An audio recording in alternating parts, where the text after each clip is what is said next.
Yeah, no worries at all, man. No, thanks again for having me.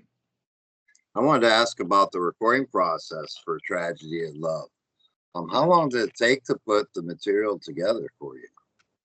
Yeah, so it was about a 3-year process. So I think off the back of our first record at Vene, which took us about 6 years to put together for like a variety of reasons, from lineup changes to being busy with other musical projects.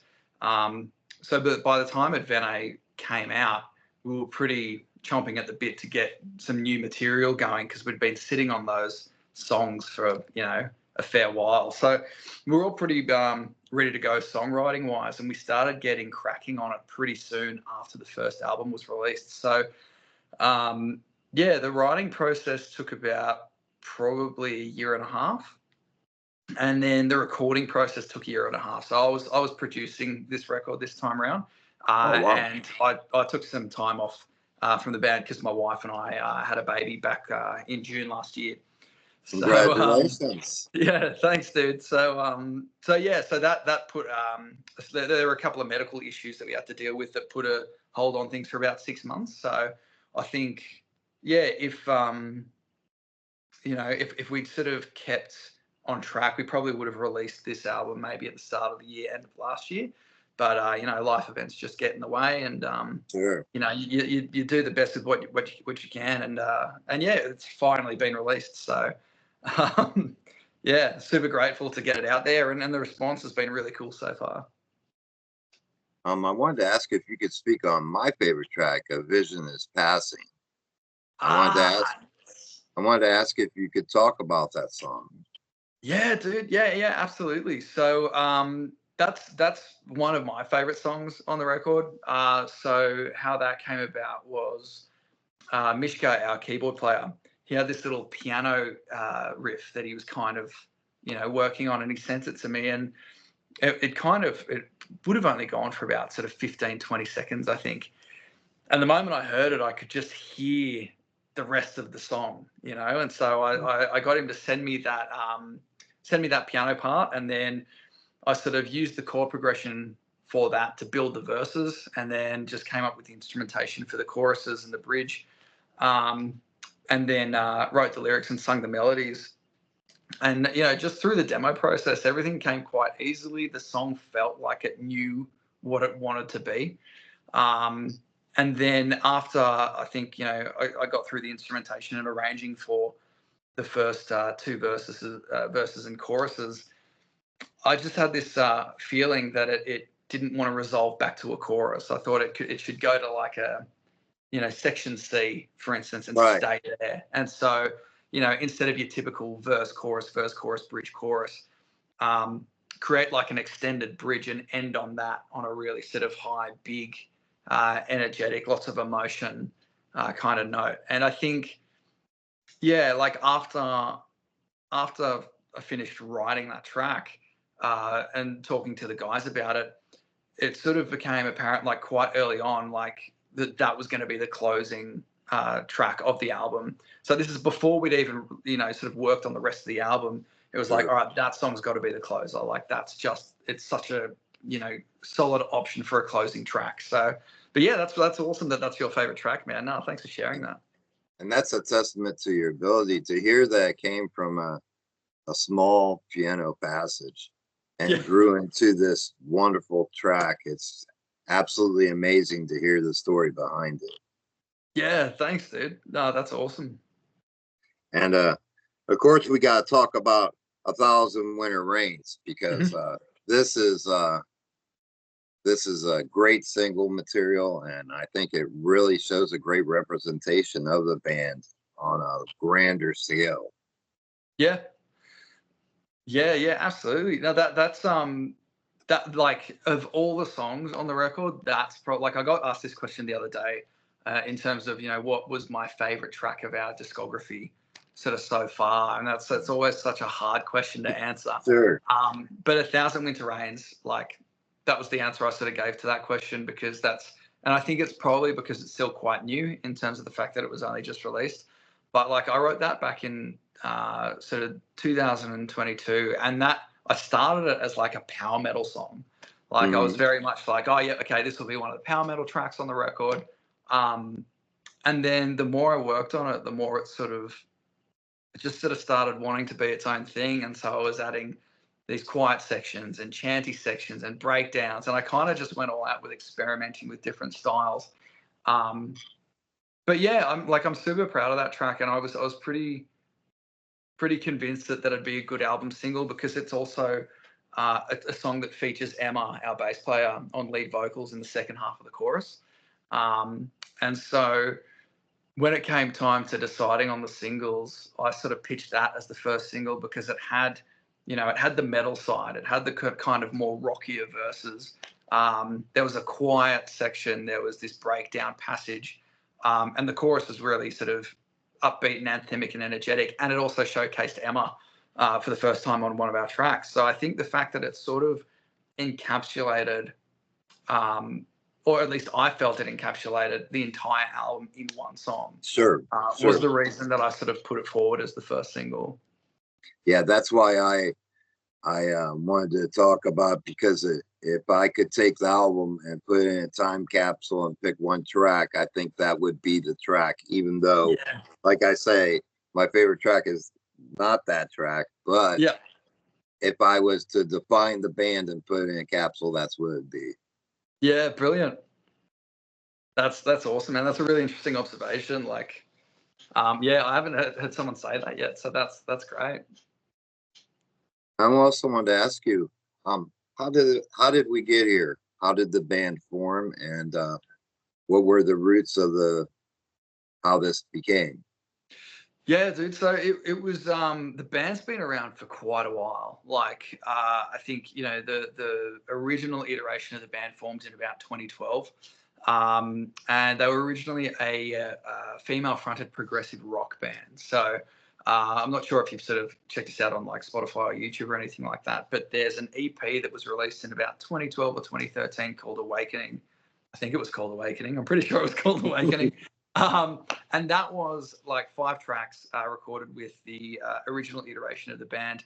And the only member who's still with us from that time is Jerry, the guitarist. So what happened was shortly after they released that EP, they broke up. So probably around 2013, and I'd met Jerry, the guitarist, and the former keyboard player Lisa, I think out at some party or some rock night in Sydney, in our hometown of Australia, and I just had them on Facebook, and they posted like an instrumental demo just on Facebook, asking if anyone wanted to kind of have a crack at like auditioning or putting a vocal recording or something to it. And I heard it, and I immediately like fell in love with it. Symphonic metal has always been it was a huge part of me growing up, huge part of my introduction into metal. And so hearing that track and having an opportunity to be, or at least potentially be, in a band like that was great Sure. because you don't get a lot of those kinds of bands down in Australia. So yeah, so this is back in the day where I was using my laptop to create music, and I was just recording everything into the laptop microphone. So it'd be Oh, like I'd wow. have my guitar, yeah, dude. So this is like sort of 2013, 2014. With my guitar up against the laptop microphone, trying to get it to pick up, and then holding my laptop up here and singing into it. So full early days bare bones stuff, and came up with a vocal arrangement for that track and sent it to him, just saying like, I don't know if this is what you're going for, but here's how I interpreted the track. I really enjoyed working on it. Let me know what you think. And then they pretty much got me on board straight away. And so yeah, and that was like a really exciting time.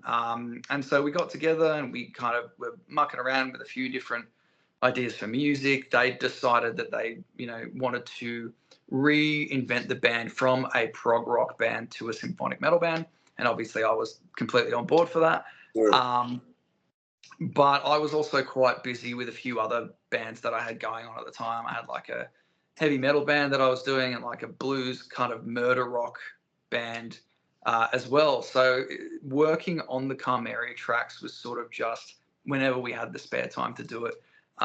We didn't have a complete lineup at that time, and there were a few people that sort of came and went through that process. And then Jerry and I would often share ideas just online back and forth. I might have a couple of ideas for piano and guitar parts. I'd send them to him. He'd record them, send them back to me. We'd work on some drum arrangements, that kind of stuff. And it was a pretty slow process, but yeah, we really were just working remotely and sending each other ideas and slowly developing these songs. And then over about, I think it might have been something like, because I joined officially in 2014 and then played our first show in 2017 in this new version of the band as Carmeria as it is today.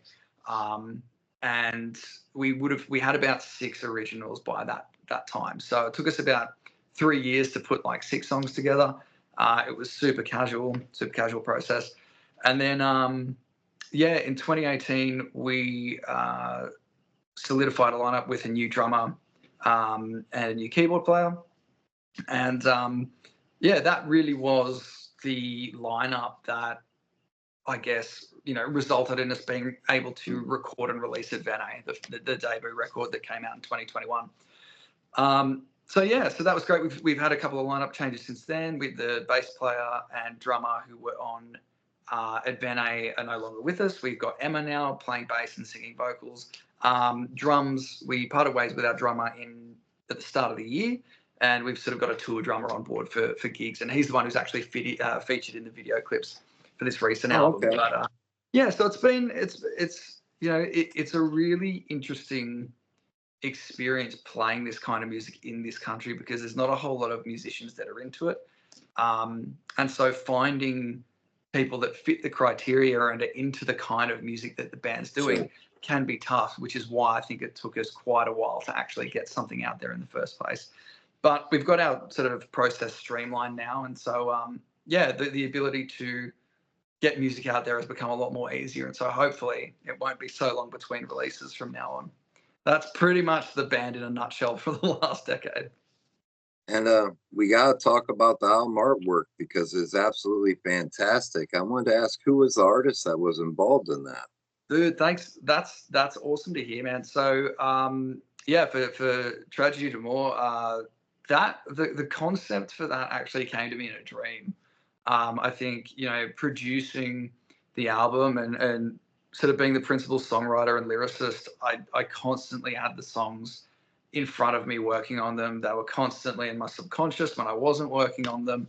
And I started having these dreams, and, a core feature of the dreams, some dreams were set quite a while in this setting, some it was only fleeting, but it was this idea of 2 people standing in a ruined cathedral with flowers and candles all around them. And so it was almost like the work on the album painted this vision in my subconscious. And so I remember waking up one day after a particularly vivid dream in that setting and just deciding, like, that's got to be the album art. Like, I just had this feeling about it. And so drew up a brief and got in contact with the guy that we usually go with for graphic art. He unfortunately wasn't available.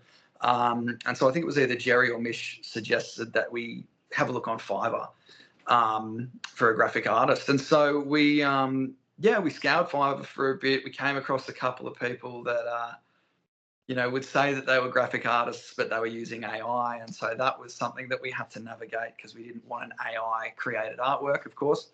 And we finally found this dude who was super patient with us, and took on the brief and came up with a couple of the designs, and we spent probably about 2 to 3 months tweaking it until we got something that we were really happy with and were happy to put out. So his tag on Fiverr was Mr. Anas, and so really, really good to work with, super patient, and we ended up being really happy with the product. And speaking of AI, I could tell that you have feelings about the subject. Yep. And upon doing interviews, I've come across 6 acts between alternative and metal that are totally AI. Do you see this? They're full bands. They're done by supercomputers. And as a matter of fact, I got in an argument. Well, I didn't interview with one band, and I got in an argument with the creator because he said to me, he goes, "Do you want to interview one of the members?" I Yeah. said, "No." I said, "When one of your members gets divorced and gets all their money taken, we'll talk then with them. But they have no connection with real life as far as I Yeah, see yeah, it." yeah, yeah, yeah, yeah. Dude, that's and like I can't stand AI, man. Like I think the more people pay attention to it, it really is contributing to the death of art. And like, Sure. it can be such a useful tool, but like use it to do the boring corporate shit, man. Don't use it to create art. Like, you know, art is such a difficult um it's such a difficult industry to navigate. And when you've got, I guess people who are just throwing out things that aren't even created by real people, it's not going to connect with anyone. It's not. Yeah, I get a bit of a bee in my bonnet about AI. I thought we were I was hoping we were a couple of years away from that. But if there's bands that are already complete AI, man, like that's Yeah, I yeah, can that's tell you, wow. I can tell you, they were some of the catchiest choruses I've Of ever course heard. they were, because But because they. Oh, yeah, but as far as content lyrically, it was yeah. horrible. Yeah, Because yeah, yeah, yeah. it was more ooby dooby doo. The moon is blue. I love you. Let's go screw Yeah, stuff. yeah, I it's mean, that nursery rhyme level stuff. yeah. But But yeah, but that's the worst thing, dude, because it's taking on, a bunch of the catchiest choruses in whatever genres, and it's kind of melding them together and providing a formula. And it's just, yeah, I don't know, that really shits me up the wall, man. It's not proper sure, I creativity, and I it's will send you a link to one of the yeah, dude, bands. please do. Like, I'll check it out because I'm sure it'll make me miserable. But um, Well, it's just it was amazing because at first listening to the CD, I didn't look up the history of the band or anything. I yeah. just seen it, and I was like, "Oh, I'm gonna check these guys out, see what it's about." And I check on video, and it's animated. I'm like, "Well, I didn't think nothing of it." Yeah, And then sure. I go to set up the interview, and he's like, "Yeah, these are all computers, and the computers actually created their animation images." Jeez, man. Yeah, I mean that's how far this guy used to work for the government, I guess, on supercomputers, and that's what Yeah, they are. yeah, They're a yeah. group of supercomputers. That's wild. Yeah, it's amazing. It's almost scary that technology has come that far. It makes Oh, you it wonder is. It what is. what's happening next. You Well, know. it's terrifying because, like, back in 2021, I mean, it might have been sort of known to, I guess, the tech types, but when we released that first album, there was no talk of AI creating music, and so it's literally been within the last 3 years that it's Mhm. kind of blown up and become this massive thing, and it's super scary how fast it's progressing. Um, they're bringing out new things all the time, and it's just, yeah, it's frightening. And on a better subject, I wanted Yeah. to ask you about your how your musical journey started. At what age did you begin? Yeah, man. Yeah, cool. No, good change of subject. Yeah. It's good to get out of the AI world for a bit. Yes. Um, yeah, man. So yeah, like I grew up, my parents were big fans of rock. And so they had a lot of, Motley Crue, Kiss, Queen, Meatloaf, all those albums around the house. And so I grew up listening to those and getting a pretty good feel for it. But the pinnacle moment that I guess pushed me into this world was, dude, I would have been about 9 or 10, and the movie Rockstar with Mark Wahlberg came out. Oh, okay. Yeah, dude, and I was like, as a sort of 9, 10-year-old, saw that, and I was like, that's what I want to fucking do, man. And like Milienko from Steelheart does the vocals for it, and like just a super inspiration. Absolutely love that movie to bits. And that kind of started my journey into, I guess, becoming passionate about rock and metal. So, like, on the back of that movie, I went in and I started, going on forums. And this is like, what, like 20 years ago, something like that. Very early days on the internet, trying to find any information I could about bands. And then, like, there wasn't a whole lot in those early days, but then as I got a bit older and through the teen years, you know, that you'd have all these forums that had all like suggestions of bands, and they'd have all these stories about the members and like, you know, the history. And I was glued to the computer, like searching for new bands. Got really into like a lot of 80s stuff, and really tried to learn how to do all those big rock belts. You know, a lot of like Whitesnake and Warrant and you Sure. know, bands like that, dude. Like they were really my bread and butter. Like I was hugely into Motley Crue, got into Poison, but yeah, Warrant were probably they were a big influence. And then yeah, through the '90s, got into like I started to get like into the '90s stuff with like Mr. Big, and then you know that late '90s, late '80s, early 2000s, Mr. Big Extreme, that kind of stuff. So super into all those bands, and then kind of at the same time was developing like a real appreciation for metal. So I think the band that got me into metal was Children of Bodom. Oh Um, wow. yeah, dude. So really adored that band, and Stockholm Knockout Live, that DVD I had it on repeat. You know, from when I was like 14 to 17. And so I got into a lot of those heavier bands. Opeth, Winter Sun, Camelot especially, Nightwish a little bit here and there, and then like Him, you know, for a bit of that gothic rock flavor. So had quite an eclectic mix. And then yeah, I started performing. I actually started performing as a guitarist when I was about 15, 16. Played a couple of gigs, realized I was no good at it and thought I'd try my hand at vocals. And then I sang in like some Aussie pub rock bands for probably about 5, 6 years. And then started in Carmeria, and because you know I realized, oh, okay, this isn't pub rock. You know, I can't just get on stage and belt my lungs out and scream and do all that kind of stuff. I figured I should go and get some singing lessons. So I went and did 2 years of classical training under a wonderful mentor who taught me so much about singing in general and about my own voice in particular. And that really helped to shape, I guess, the sound of my voice in Carmeria. So yeah, and like even in sort of other bands and some of the other heavier bands that I've sort of been part of, like I've absolutely taken those lessons, you know, through with me till like now.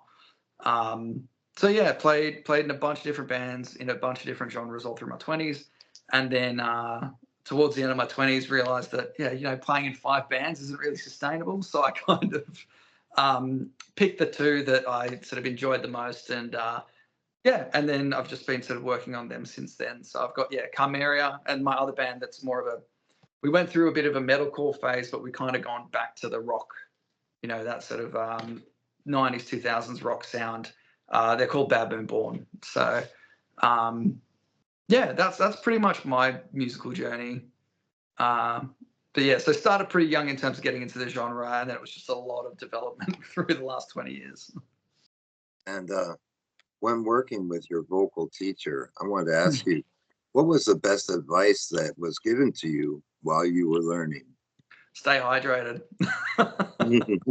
So like honestly, the importance of hydration, like it's so underrated. And like I actually had a you know, this year in particular really hit home for me. Like I had a couple of big shows in Sydney with my other band, and I hadn't really sung in a long time, and so I was doing various warm-ups and stuff like that. And then I just had that moment where you have that little flashback of, you know, my previous opera teacher saying, "Drink more fucking water. You got to drink more water. Always drink Right. more water." And so it was like before the show, I might have had like, you know, through the day about like 1.5 liters of water, and then got to the show and the pipes were fine, sang the whole set, no problems. Yeah, it really is a game changer. Like hydration is so important. So that was definitely yeah, something that you know, I haven't really kept for me, kept with me the whole time, but recently, especially now that I'm in my 30s and like, you know, you start to get a little bit more wear and tear on the vocal cords. Yeah, hydration is super important, and of course, like warming up. Um, you know, I used to do shows in my 20s without warming up at all, but yeah, it certainly wasn't good for the voice, and I definitely felt it the next day. So, yeah, warming up and drinking water, those are the two big tips I received from my vocal coach. And I also wanted to ask you, what can bands look for next? What's the next step for you? Yeah, dude. So, yeah, so Carmeria as part, we ran a crowdfunding campaign for the album from about, I think it was like May, the start of May to the like middle of June. And it went pretty well. And as like a sort of a free upgrade for anyone who purchased a package, we included a mini. We are including a mini like acoustic EP. So that's just it's called Trinity. It's already been announced. We're going to be releasing it in about January, but the people who contributed to the campaign are going to be getting it around November. And that's just a sort of 3 songs that I'm just putting together myself, producing and mixing.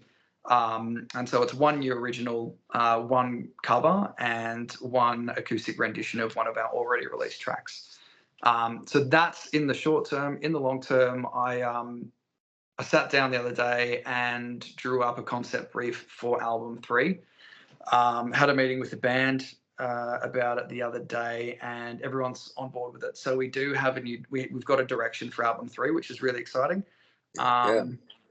And so that's going to be something different again. So like Advene was very much, I guess, you kind of classic symphonic metal with gothic undertones and bleak lyrics. You know, it was written through a particularly difficult time in my life. Tragedy d'Amour was a lot more upbeat.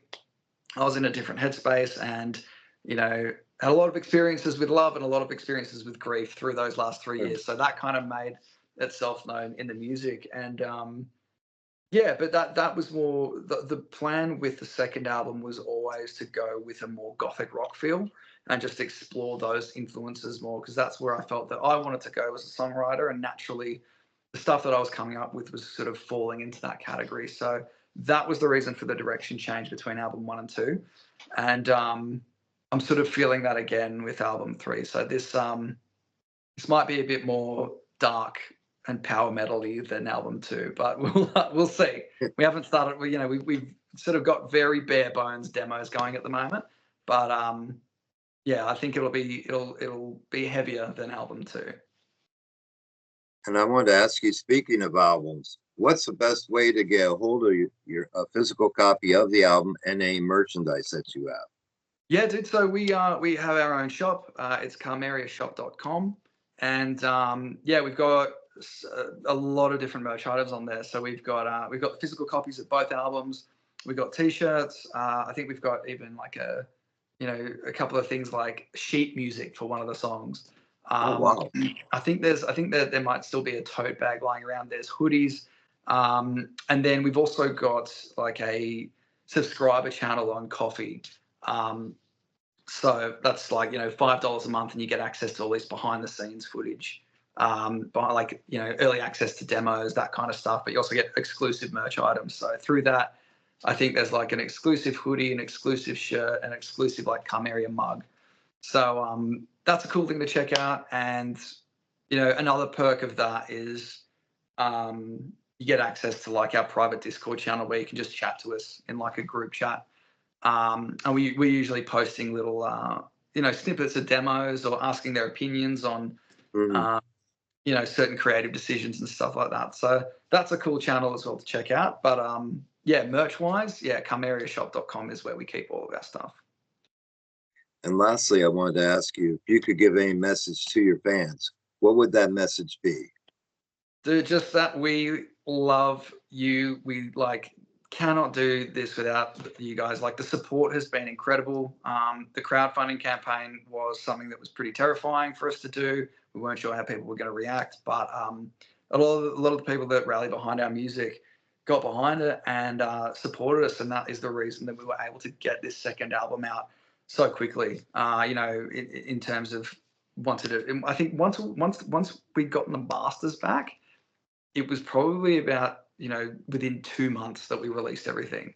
So it really was a quick process. But I think if we hadn't had that support from the fans, we wouldn't have been able to release this album for probably like another 6 months. So yeah, eternal gratitude to the fans. They really make a lot of this worth doing. You know, as artists, you never really sort of going into it for, I guess, fame or money. I mean, those things are nice, but really what you're doing it for, at least in my opinion, is that artistic gratification and reaching Sure. people with your music. And so we've had a lot of people reach out to us about how our music's helped us through dark times and, you know, all that kind of stuff. And that really, you know, pulls on the heartstrings, because a lot of the reasons that many of us get into music is because how it makes us feel. And so the fact that some of our music has had that impact on other people, it's super heartwarming, man. And so yeah, eternal love and gratitude to the fans, because they make it all worthwhile. Well, I wanted to take a moment to thank you, my friend, for creating an album that I enjoyed from top to bottom. And you definitely made a fan out of me. It made me go back into your past catalog and look at your other material. And Yeah, I think you guys got great things ahead of you, my friend. wonderful. Thanks so much, man. That means a lot. I'm super glad you enjoyed the album. Like, thanks so much for having me on as well. It's been a pleasure to talk to you. Pleasure's mine. You have a great rest of your day, my friend. Thanks, Matt. You too. We'll All talk right, later. cheers. All right, cheers.